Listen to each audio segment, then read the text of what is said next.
Welcome to the deep dive. We have an incredibly fascinating and honestly really provocative journey ahead of us today. We really do. Yeah, and I want to specifically welcome those of you in the audience who identify with the men's rights movement and the red-pilled manosphere. We know you are looking for thorough, unfiltered analysis, and that is exactly what we are delivering. But before we get into the weeds, I need you to do me a quick favor. Immediately hit that like button and subscribe to the deep dive. It helps us keep bringing you these ultra-long, incisive breakdowns that you simply won't find anywhere else. Right. It is essential to support the platforms that take these complex, often controversial topics seriously. The material we're covering today requires a massive amount of unpacking because it fundamentally challenged the mainstream narrative surrounding modern society, dating, and interpersonal dynamics. That is the perfect way to frame it. Our mission today is to conduct an extensive, ultra-long review of Conrad Riker's 2024 ebook, Elevate Your Love Life, Marry Above Your Station. We're going to hook you into this material because, according to the author, this book is an absolute must-buy for men who are seeking to understand the hidden, often unspoken rules of the modern dating market. It really is positioned as a strategic manual. Exactly. It's a manual for how to reclaim your masculinity and understand the history of our social institutions before, as the author argues, they were completely captured by feminist and Marxist ideologies. It's a dense, highly strategic text. The core thesis essentially argues that the modern game of love and marriage is rigged against the average man. But if you understand the underlying kindness, the biology, the economics, the social dynamics, and the institutional history, you can rewrite your own outcomes and build a legacy. Now, if you want to follow along, or if you want to read the source material for yourself, I strongly urge you to check out Amazon Kindle and Google Play Books to buy the book right now. You can also follow the author, at Conrad Riker on Substack, for his ongoing strategies and unfiltered thoughts.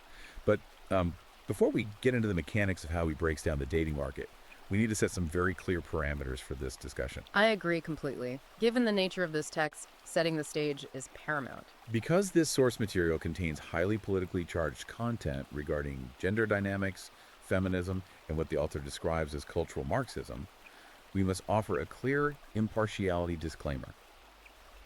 Both of us will be impartially reporting on the content provided in this book. We want to make it explicitly clear to you, the listener, that we are not taking sides. We are not endorsing the viewpoints of the content, nor are we condemning them.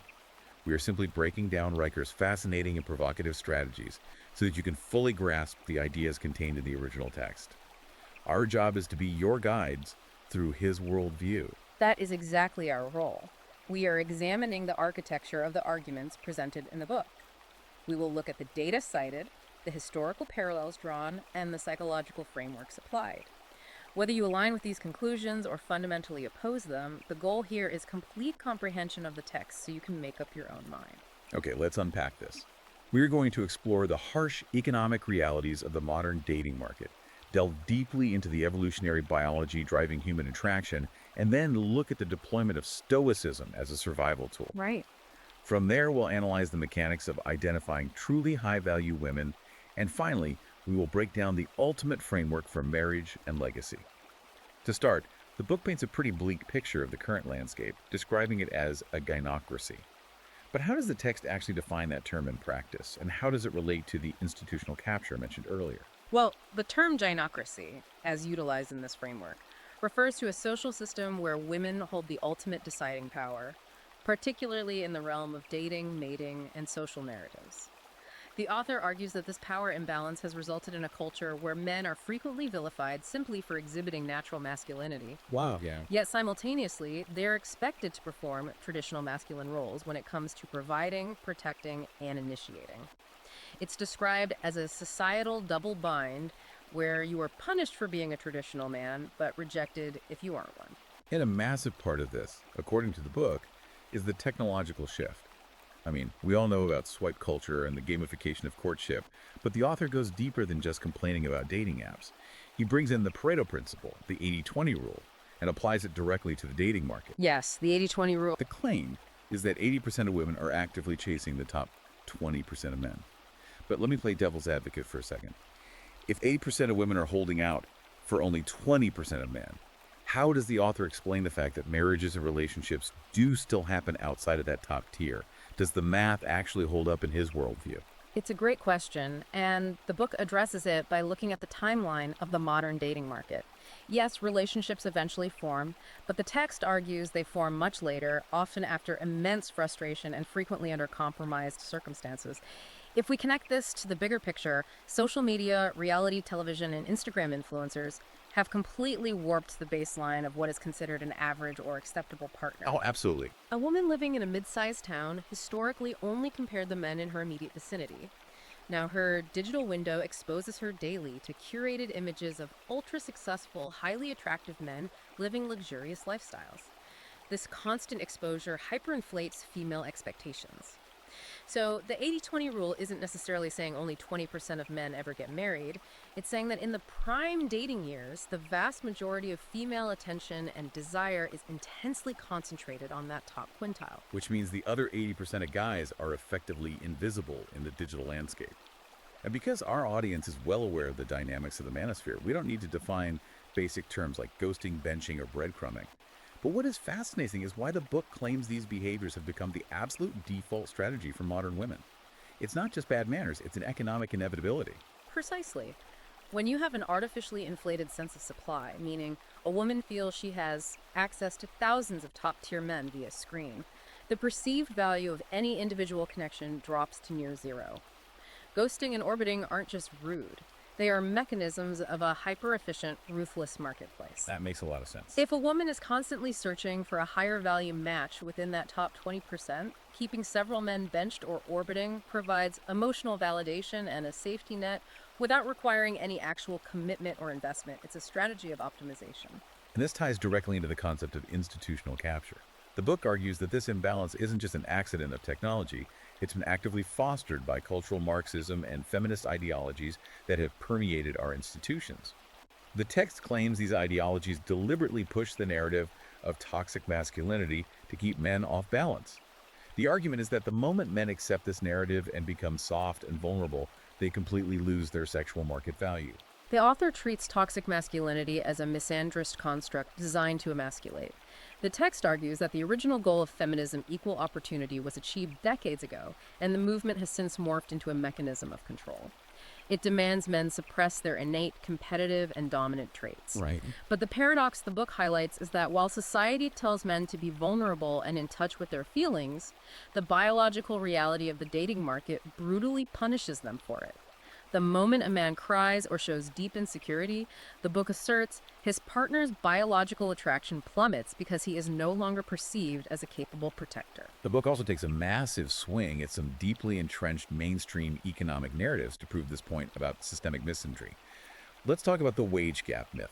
The mainstream narrative is that women make roughly 80 cents for every dollar a man makes due to systemic sexism. How does the author dismantle that specific statistic? Well, the book completely rejects the systemic sexism argument by looking at the raw variables behind the data. The author points out that when economists account for career choices, hours worked, willingness to relocate, and risk factors, the gap effectively vanishes.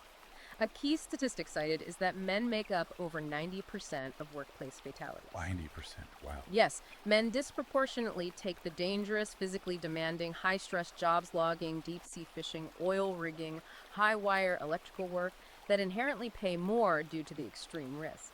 The text argues that the wage gap is not a product of discrimination, but of differing life choices and the societal expectation that men must take on greater burdens to act as providers. He also tackles the so-called pink tax. The idea that products marketed to women, like razors or dry cleaning, are unfairly priced higher. The author essentially laughs this off, arguing that this financial burden actually adds another layer to the power dynamics because men are still societally expected to be the primary breadwinners and foot the bill for these elevated lifestyle costs. The man is expected to pay for the dates, the engagement ring, the lifestyle, and yet is told he is part of an oppressive patriarchy. Furthermore, the book deeply critiques the #MeToo movement and its lasting impact on corporate and social environments. While acknowledging that it exposed some genuine horrific abuses of power, the author argues it has concurrently created a climate of immense fear and presumed guilt for the average man.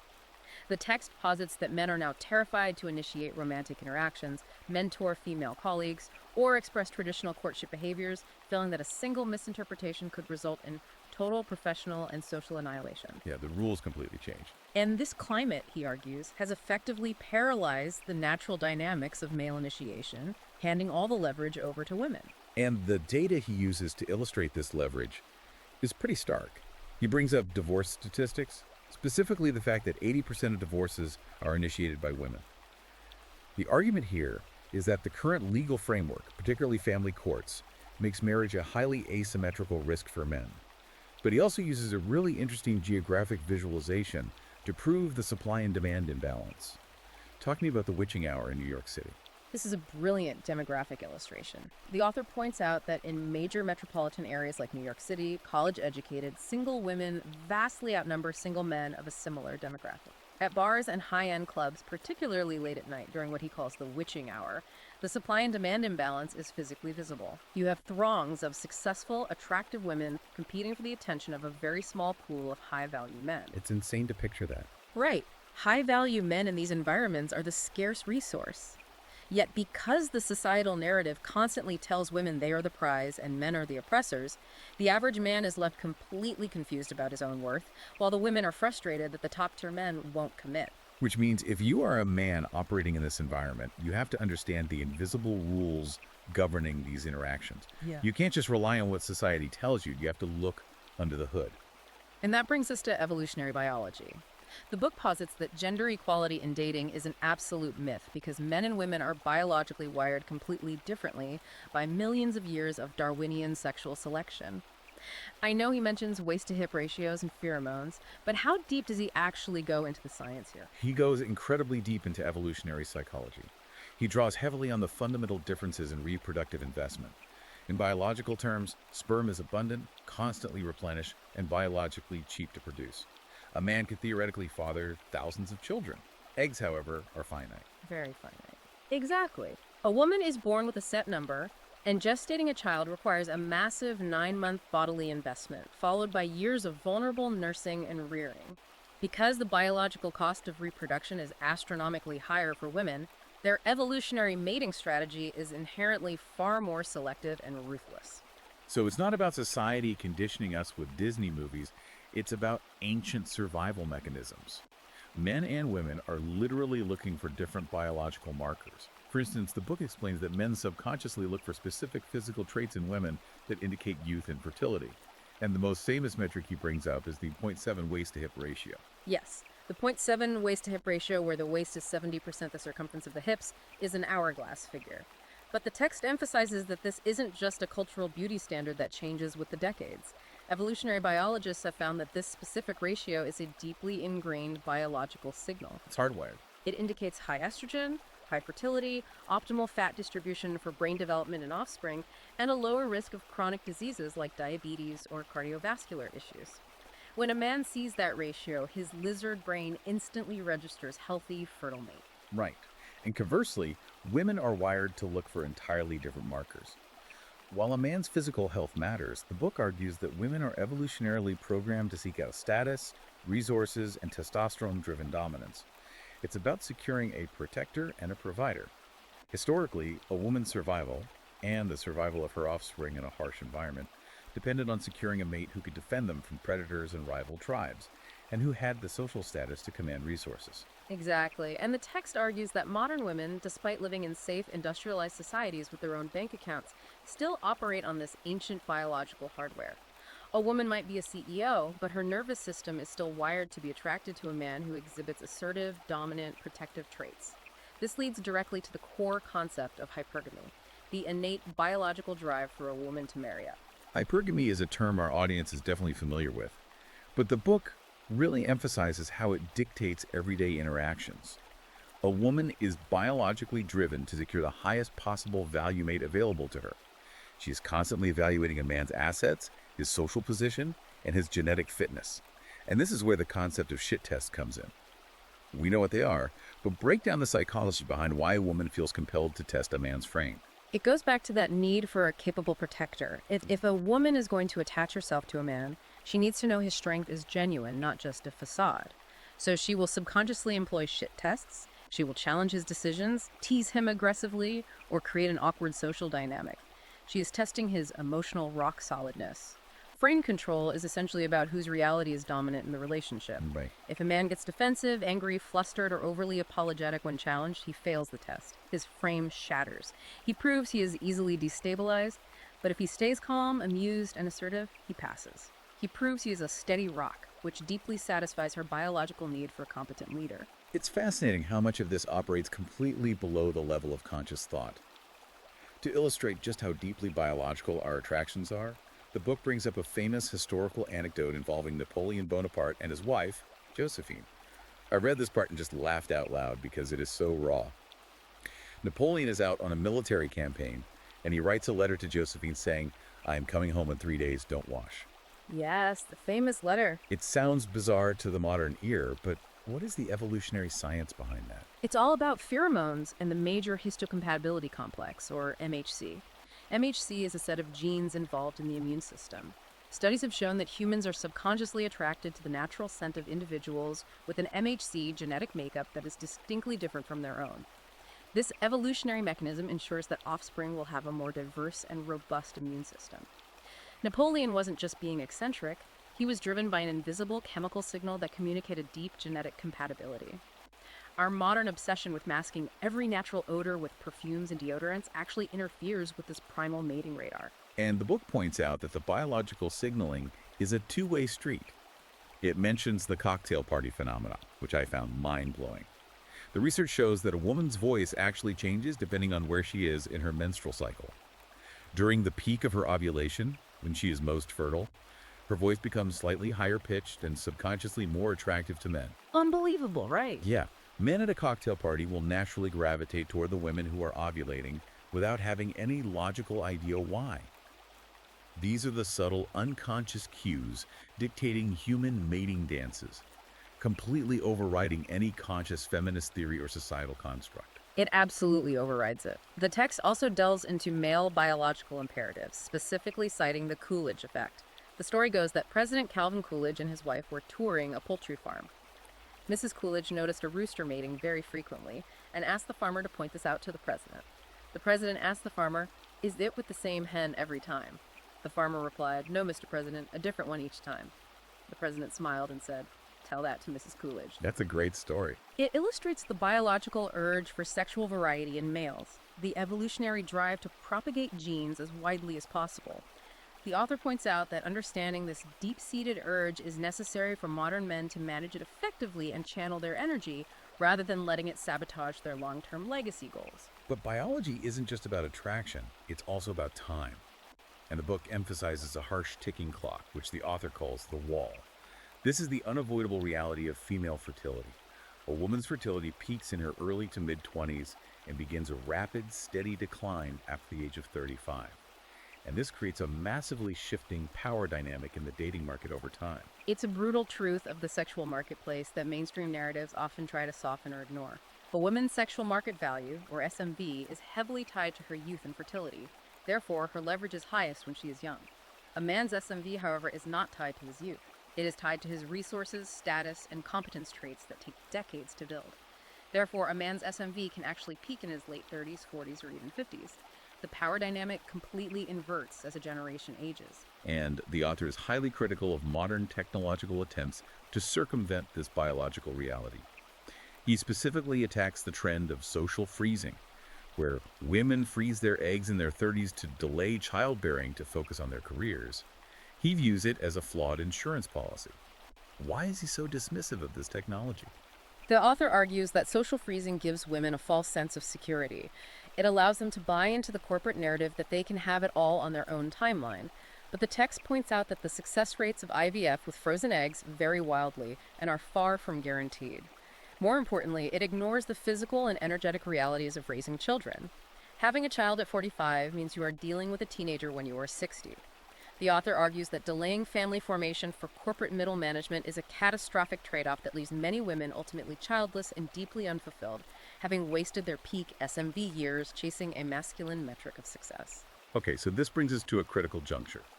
If the game is wired this way by biology, and the modern rules have been skewed by societal narratives that punish masculinity, how does a man actually survive and thrive? The author introduces what he calls the masculinity paradox. Society constantly tells men to be the rock, to be stoic providers, but mainstream culture and modern psychology simultaneously shame men for not being emotionally vulnerable. Yet, as we discussed, the moment a man actually breaks down and shows true vulnerability, his partner subconsciously perceives him as weak. It's a trap. How does the book suggest men navigate this minefield? What's fascinating here is how the author contextualizes this paradox within broader systemic failures that leave men feeling displaced. The book points out that the modern gig economy has stripped millions of men of the ability to be stable, single income providers, replacing secure careers with precarious gig based hustle. Simultaneously, the modern education system is systematically failing boys. Oh, massively. The text argues that schools are essentially designed for female temperament rewarding sitting still, compliance, and verbal acuity, while penalizing natural male energy, competitiveness, and restlessness. So men are entering the dating market economically disadvantaged and educationally demoralized. So, how do you reclaim your identity when the system is supposedly designed against you? The author's solution is ancient: radical acceptance and stoicism. If you can't change the gynocracy, you must absolutely master your own mind. Stoicism is presented as the perfect philosophical countermeasure to an unpredictable, chaotic, and often hostile environment. The text heavily cites the great Stoic philosophers Marcus Aurelius and Epictetus. The core tenet applied here is the dichotomy of control. You cannot control external events. You cannot control the swipe algorithms. You cannot control family court biases. You cannot control the feminist narrative. And you cannot control female biological hypergamy. But you have absolute sovereign control over your reaction to these realities. And the examples the author uses to illustrate this are fantastic. He points to the movie Fight Club, specifically the character of Tyler Durden, as an extreme example of emotional detachment.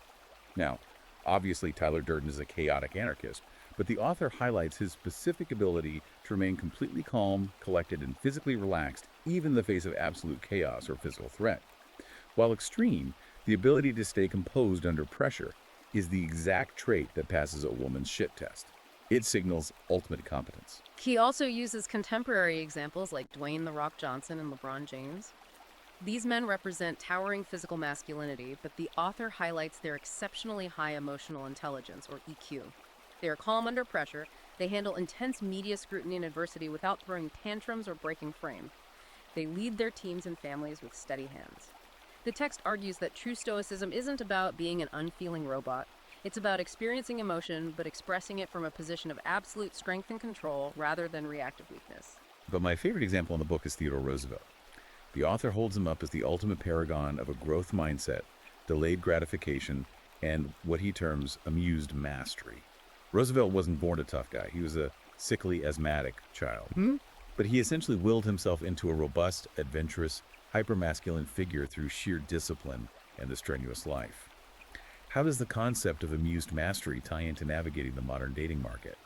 Amused mastery is perhaps the most powerful psychological tool the book offers. If a man can view the chaos of the modern dating market not as a personal, malicious attack on his worth, but as an amusing, predictable game governed by biological rules, he becomes essentially impervious to emotional manipulation. If a woman ghosts him or tries to neg him, a man operating with amused mastery doesn't get angry or send a bitter text. He chuckles, recognizes the behavior for what it is, and moves on. He maintains his value because his validation comes entirely from his internal frame, not from the external validation of women. He's the director of his own movie. Here's where it gets really interesting. We've talked about the mindset. A man has adopted stoicism. He understands the biological market. But how does he actually elevate his sexual market value in the real world? How does he become the top 20%? The author emphasizes that the absolute foundation is having a life purpose that supersedes women.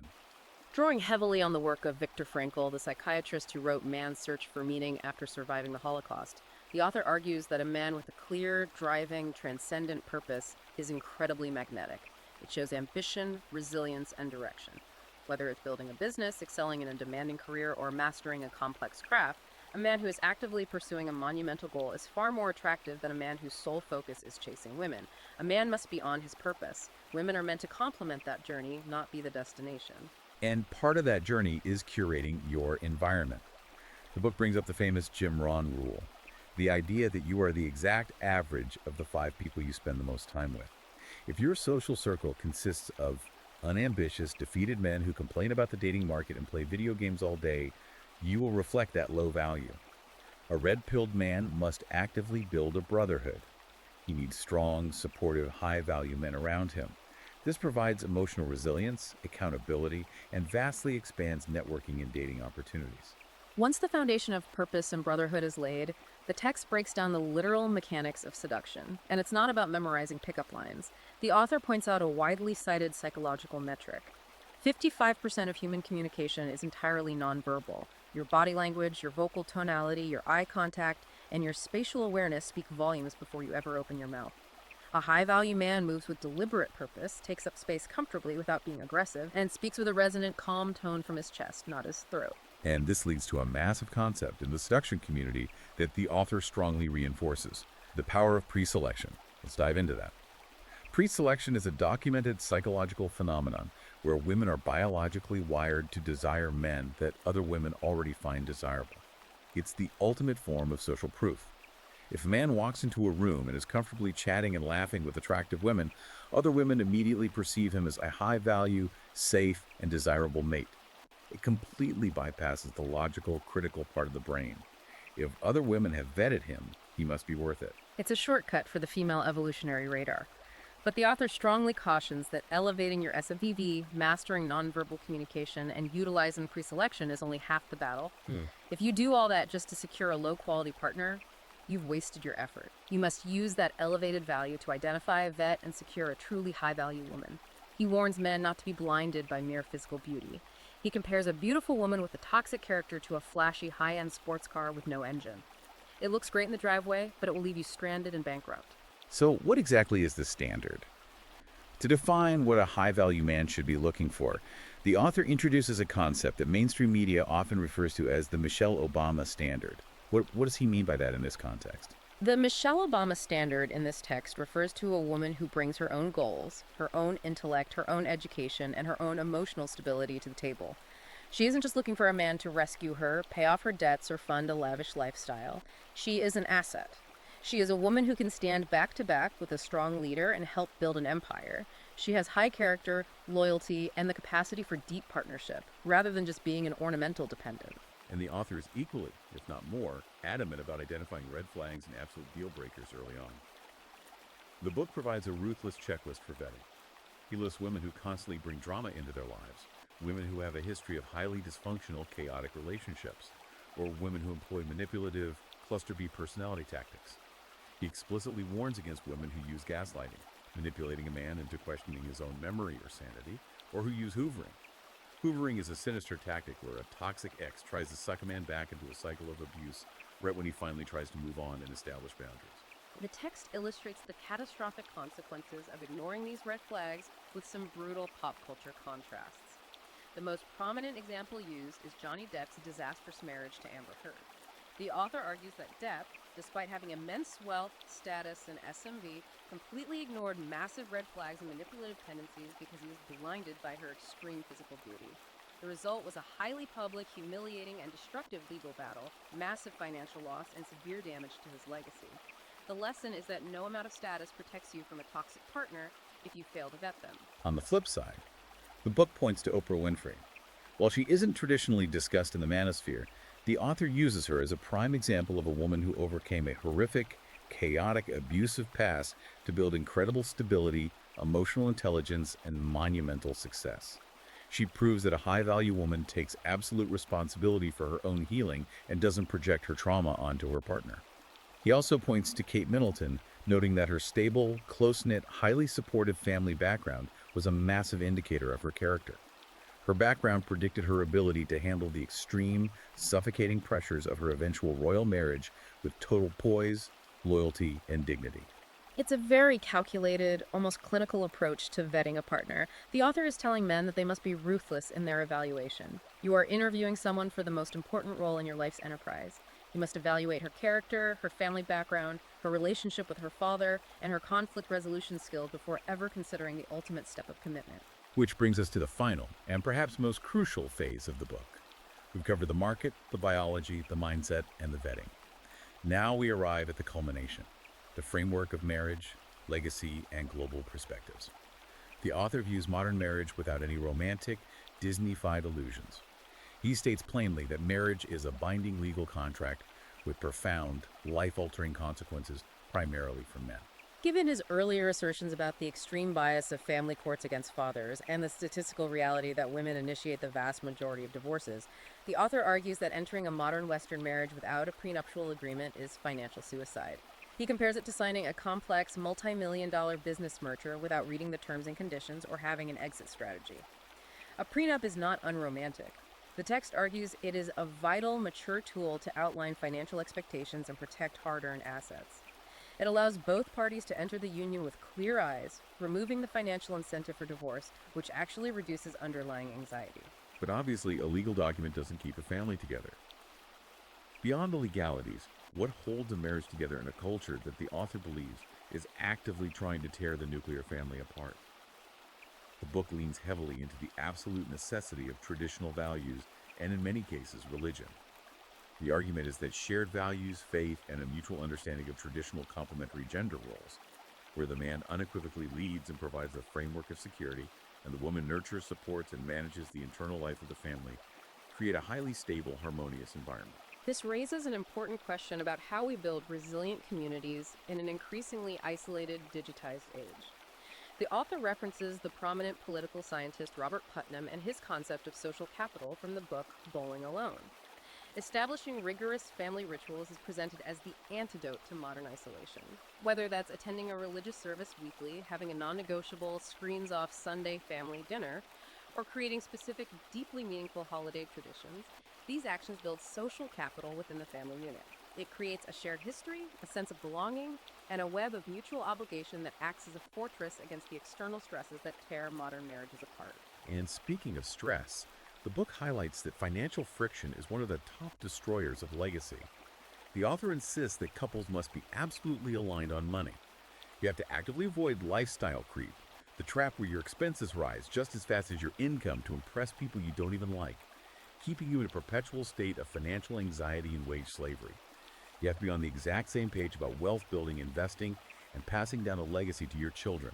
Furthermore, to maintain the internal health of the marriage, the author brings in the renowned communication theories of Dr. John Gottman. Gottman's decades of research found that contempt, rolling the eyes, mocking, speaking with superiority is the #1 predictor of divorce. The author advises men that while they must lead the household and maintain their assertive frame, they must never resort to contemptuous language, and they must not tolerate it from their partner. He also emphasizes the importance of responding to a partner's bids for connection. These are the small, everyday attempts to engage emotionally. A comment about the weather, a sigh, a touch. Ignoring these bids breeds deep isolation and resentment over time. A strong leader is attentive to his team. Now, I want to spend some real time on this next part because the text broadens its scope significantly to give this all context. The author explores global perspectives on love and marriage to prove a vital point.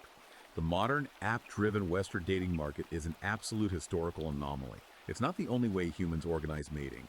The book looks at different cultures to show how they enforce structure. Let's start with the Christmas cake phenomenon in Japan. What is the author highlighting here? The Christmas cake phenomenon is a slightly older but highly illustrative Japanese cultural metaphor.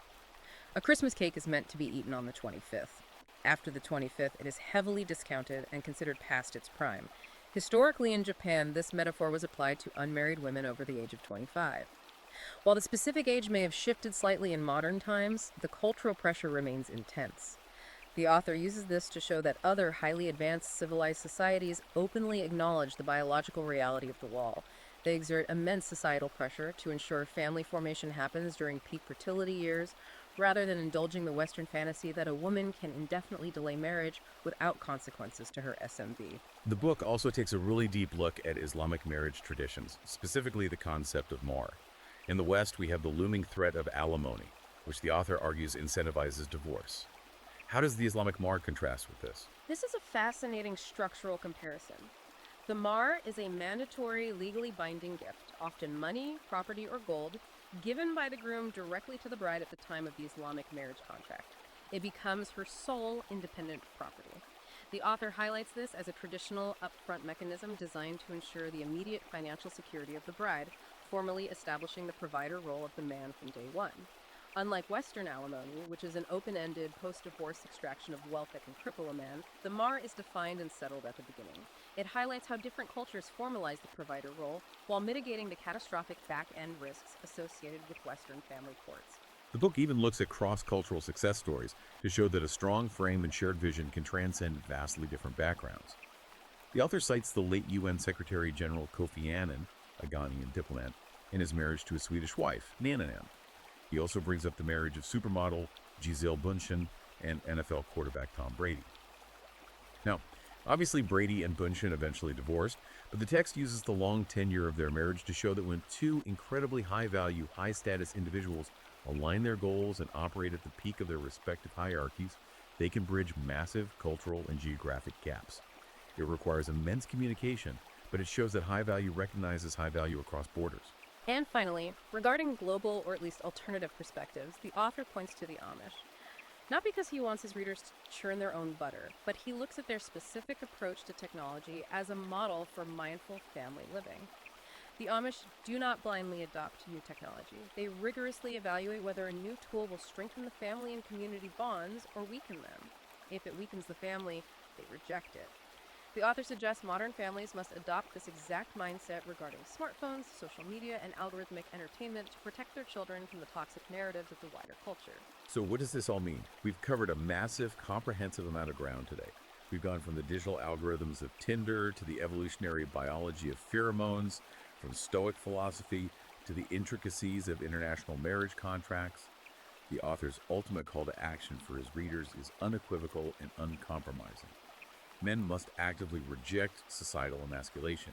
You cannot passively wait for the culture to respect you. You must take radical, unapologetic responsibility for building your sexual market value. You must lead your life and your relationships with strength, assertiveness, and unshakable stoicism. And ultimately, you must do the rigorous vetting required to marry above your station, because building a generational legacy requires a man to take absolute, sovereign charge of his destiny. It is a profound, demanding, and highly systematic philosophy. It asks men to view their lives as an empire they are building. But as we reflect on the author's deeply biological and evolutionary arguments regarding human attraction, I want to leave you with a final provocative thought that extends beyond the pages of this book. If our deepest attractions, our hypergamous drives, and our intricate mating behaviors are truly unalterably hardwired by millions of years of evolutionary biology, as this text forcefully argues, how will the impending rise of highly advanced, emotionally responsive artificial intelligence companions fundamentally alter the trajectory of human evolution and the dating market?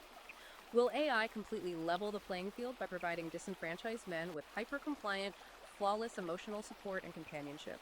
Or will it break the biological system entirely, removing the evolutionary pressure and the primary motivation for men to endure the struggle of elevating their SMV in the real world?